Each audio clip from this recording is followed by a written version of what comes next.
My name's Jack. And I'm Carly. I'm originally from San Francisco. And I'm from Texas. We are in our soon-to-be cinnamon roll shop. We are Hail Snail, a pop-up bakery that makes unique vegan cinnamon rolls. In the summer of 2019, we decided to open our own bakery when we found an affordable place for rent. We thought, how hard could it be? Portland loves small businesses, right? Well, here's what really happened.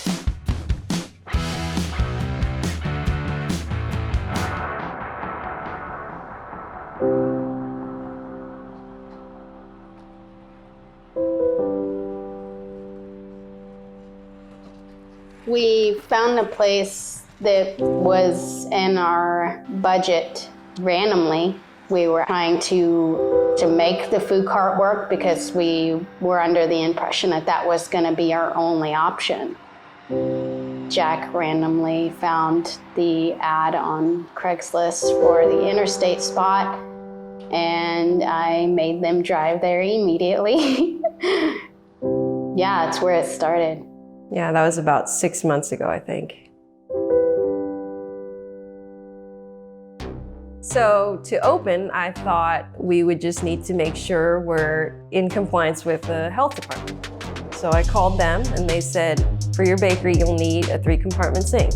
And then they told us we needed a grease trap and we said, okay, sure. So when we hired the plumber to come put the sink in, the city refused to give us the permit to put the sink in until we went through a tenant improvement permit.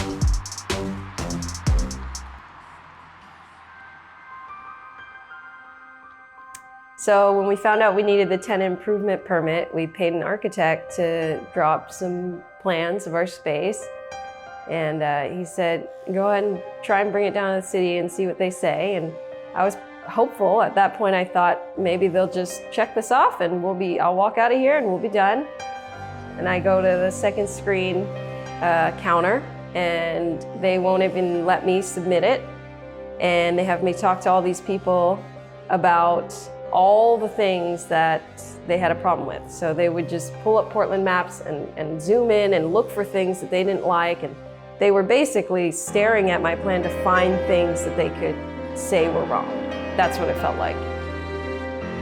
That was one of the moments we thought, we're done. This is it. Thousands of dollars that we obviously don't have to do these improvements. Where do they expect this money to come from? Even aside from the permitting process, starting a business is very expensive and money was super tight, so we were looking for some grant opportunities and we stumbled upon Prosper Portland.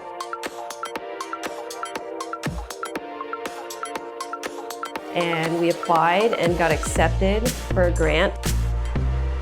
When we were approved for the Prosper Portland grant, we were pretty excited. We thought this is going to open up doors, we're going to really be able to change this space and make it really be accessible for families, accessible for people with disabilities, and a great neighborhood spot.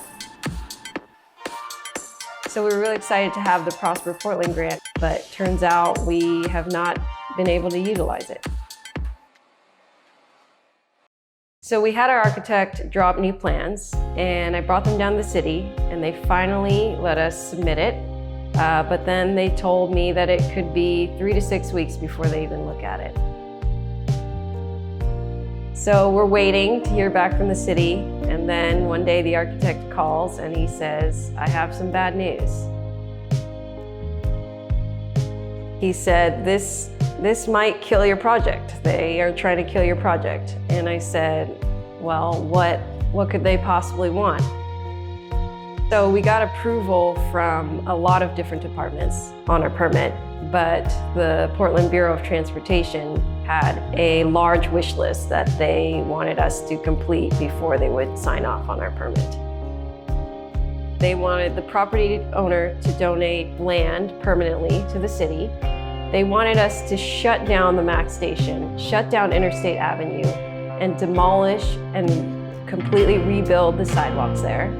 And they wanted us to relocate entire utility poles. They wanted us to build new sidewalks on the gravel side street, on our cross street. And they said that they would not allow us to get any permits whatsoever until we fulfilled these demands. These demands from the Portland Bureau of Transportation were a complete non-starter. We couldn't do it. There was no way. We did not have the budget for it. The property owner was just a mom and pop family. They didn't have the money to do it. There was just no way that we could do this, what they were asking. And at this point, we're just surviving off credit cards. When we got this news from our architect, we were, again, just completely devastated. We thought, for sure this time they're gonna put us out of business. This'll be it. We can't do it. There's no way. It's clear that the only type of business that the city will allow to operate here is a large development that can throw $200,000 or $300,000 at their list of demands.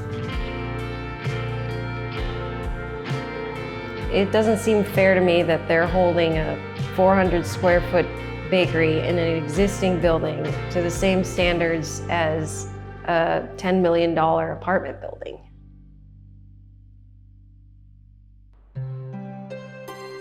We believe that these neighborhood spaces and small businesses are valuable. We believe in spaces where everyone is welcome, where you can talk to your neighbors face to face, where you can make friends, feel a sense of community. We need more spaces like this these days. Well, we don't know what happens next. We don't know what to do from here. We're all in on this, and we can't meet the city's demands.